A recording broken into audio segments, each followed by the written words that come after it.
Hi friends, இன்றைக்கி நம்ம சேனலில் அருமையான ஒரு சைடிஷ் ரெசிபி தாங்க பார்க்க போகிறோம். உடச்சி ஊற்றின முட்டை தொக்கு எப்படி இந்த அளவுக்கு நல்ல ஒரு டெக்ஸ்சராக அட் த சேம் டைம் நல்ல டேஸ்ட்டாக பண்ணுறது அப்படின்னு சொல்லிட்டு பார்க்க போகிறோம். பாருங்கள், நமக்கு பார்க்கும்போதே அதை சாப்பிடணும்னு தோன்ற அளவுக்கு நல்ல ஒரு டேஸ்டியாக எப்படி பண்ணுறதுன்னு சொல்லிட்டு பார்க்க போகிறோம். இந்த முட்டை தொக்கு பார்த்திங்கன்னா சாதத்து கூட சாப்பிட்றதுக்கு அவ்வளோ ஒரு டேஸ்டியாக இருக்குங்க. அதுபோல் இட்லி, தோசை, சப்பாத்தி இதுக்கெல்லாம் நல்ல ஒரு சைடிஷ்ஷாக இருக்குங்க. வாங்க இப்போ வீடியோக்குள்ளே போயிட்டு உடச்சி ஊற்றின முட்டை தொக்கு எப்படி நல்லா டேஸ்டியாக பண்ணுறதுன்னு சொல்லிட்டு பார்க்கலாம். உடச்சி ஊற்றின முட்டை தொக்கு பண்ணுறதுக்கு ஒரு கடாயை அடுப்பில் வச்சு நல்லா சூடானதும் நான் 3 டேபிள் ஸ்பூன் எண்ணெய் சேர்த்துருக்கேன். எண்ணெய் நல்லா சூடாகட்டும். எண்ணெய் நல்லா சூடாயிடுச்சு. இதில் அரை டீஸ்பூன் சோம்பு, 2 துண்டு பட்டை, ஒரு அன்னாசிப்பூ, 3 கிராம்பு, ஒரு ஏலக்காய், கொஞ்சமாக கல்பாசி இதெல்லாம் சேர்த்துக்கலாம். நல்லா எண்ணெயில் பொரிய விட்டுருவோம். எண்ணெயில் நல்லா பொரிஞ்சிருச்சு. இப்போது 2 பெரிய வெங்காயம் எடுத்து மிக்சியில் அரைச்சி வச்சுருக்கேன். இதை சேர்த்துக்கலாம். பெரிய வெங்காயத்து கூட 3 பச்சை மிளகாய் சேர்த்துக்கலாம். கூடவே கொஞ்சமாக கருவேப்பிலை இலைகள் சேர்த்துக்குவோம். நம்ம சேர்த்துக்கிட்ட அந்த வெங்காயம் நல்லா எண்ணெயில் வதங்கி எண்ணெய் பிரியணும். அது வரைக்கும் நம்ம வதக்கிக்கலாம். பாருங்கள், நம்ம சேர்த்துக்கிட்ட வெங்காயம் நல்லா எண்ணெயில் வதங்கி எண்ணெயும் பிரிஞ்சிருச்சு. அதே மாதிரி பச்சை மிளகாயும் கலர் மாறிடுச்சு. இப்போது 1 டீஸ்பூன் இஞ்சி பூண்டு பேஸ்ட்டு சேர்த்துக்குவோம். இஞ்சி பூண்டு பேஸ்ட் இதனுடைய பச்சை வாடை மாறிட்டு நல்ல மனம் வரணும். அது வரைக்கும் நம்ம வதக்கிக்கலாம்.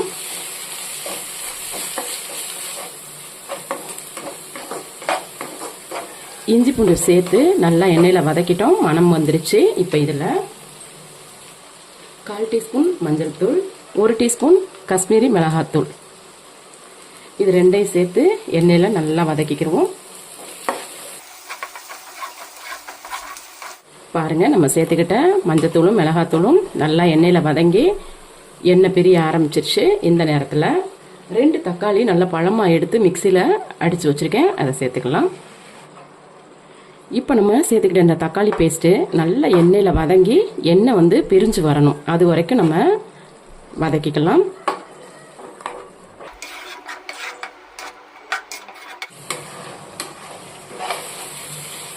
பாருங்கள், நம்ம சேர்த்துக்கிட்ட தக்காளி நல்லா எண்ணெயில் வதங்கி எண்ணெயும் பிரிஞ்சிருச்சு. பாருங்கள், தக்காளியை நல்லா எண்ணெய் பிரிஞ்சு வர அளவுக்கு வதக்கி கொடுத்துட்டு இப்போ நம்ம அடுப்பை குறைச்சி வச்சுட்டு 2 டேபிள் ஸ்பூன் அளவுக்கு புளிக்காத தயிர் சேர்த்துக்குவோம். தயிர் சேர்த்து நல்லா தக்காளி பேஸ்ட்டு கூட கலந்து விட்டுருவோம்.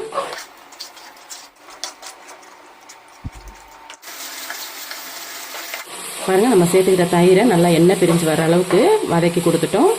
இப்போ இதில் மசாலா நம்ம சேர்க்க போகிறோம். சிக்கன் மசாலா 1 டீஸ்பூன், அரை டீஸ்பூன் ஜீரகத்தூள், அரை டீஸ்பூன் பெருஞ்சீரகத்தூள், அரை டீஸ்பூன் சாட் மசாலா, இது எல்லாத்தையும் சேர்த்து நல்லா வதக்கிக்கலாம்.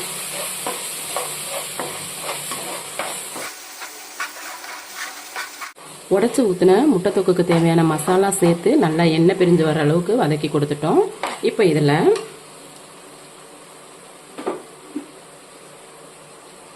4-5 முந்திரி பருப்பு எடுத்து அதை மிக்சியில் அடித்து வச்சுருக்கேன். அதையும் சேர்த்துக்குவோம். மிக்சி ஜாரை கழுவிட்டு கொஞ்சமாக தண்ணி சேர்த்துக்கலாம்.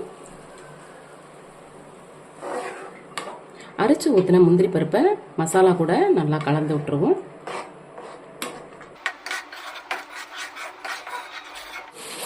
முந்திரி பேஸ்ட்டு சேர்த்து நல்லா வதக்கி கொடுத்துட்டோம். பாருங்கள், எண்ணெயும் பிரிஞ்சு வந்துருச்சு. இந்த அளவுக்கு எண்ணெய் பிரிஞ்சு வரணும்.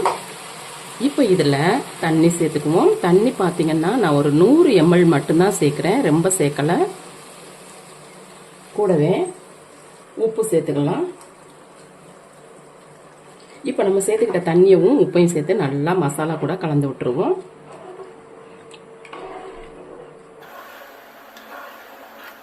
தண்ணியும் உப்பும் சேர்த்து நல்லா கலந்து விட்டுட்டோம். இப்போ இதை மூடி போட்டு ஒரு 3 நிமிஷத்துக்கு கொதிக்க விட்டுருவோம்.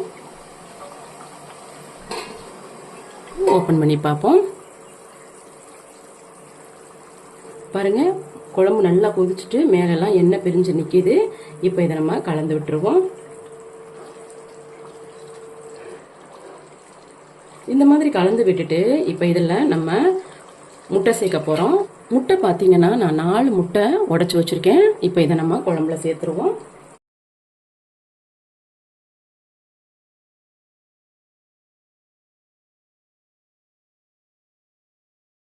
இந்த முட்டையை சேர்த்துட்டு அடுப்பை நல்லா குறைச்சி வச்சுருவோம். குறைச்சி வச்சுட்டு ஒரு 2 நிமிஷத்துக்கு மூடி போட்டு முட்டையை வேக விட்டுருவோம்.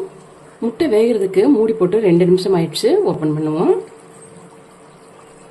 பாருங்க, முட்டை பாதி அளவுக்கு நல்லா வெந்து நிற்கிது. இப்போ இந்த நேரத்தில் கொஞ்சமாக காஷ்மீரி மிளகாத்தூள் எடுத்து நான் இதில் அப்படியே ஸ்ப்ரெட் பண்ணி விடுறேன்.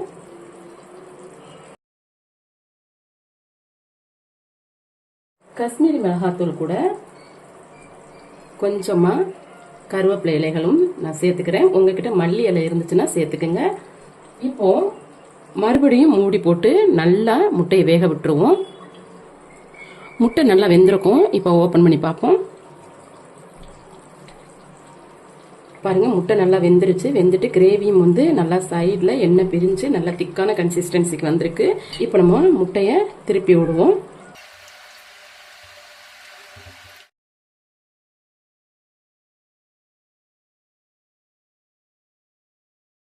முட்டையை நம்ம திருப்பி விட்டுட்டோம். திருப்பி விட்டுட்டு மறுபடியும் ஒரு 2 நிமிஷத்துக்கு முட்டையினுடைய அடுத்த சைடு வேகிறதுக்காக மூடி போட்டு விடுவோம்.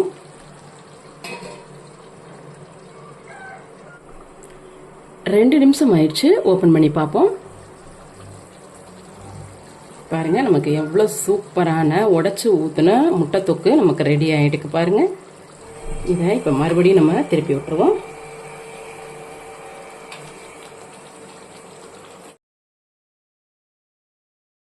பாருங்க, நமக்கு இப்போ அருமையான நல்ல டேஸ்டியான உடைச்சு ஊத்துன முட்டை தொக்கு ரெடி ஆயிடுச்சு. நீங்களும் இதே மாதிரி செஞ்சு பாருங்க. நான் பண்ணியிருக்க இந்த உடைச்சு ஊத்துன முட்டை தொக்கு உங்களுக்கு பிடிச்சிருக்கு அப்படின்னா அந்த வீடியோக்கு ஒரு லைக் கொடுங்க. என்னுடைய சேனலை சப்ஸ்கிரைப் பண்ணுங்க, கமெண்ட் பண்ணுங்க, உங்க ஃப்ரெண்ட்ஸுக்கும் ஷேர் பண்ணுங்க. மீண்டும் இது போல நல்லதொரு ரெசிபியில் உங்களை சந்திக்கிறேன். அது வரைக்கும் நன்றி, வணக்கம்.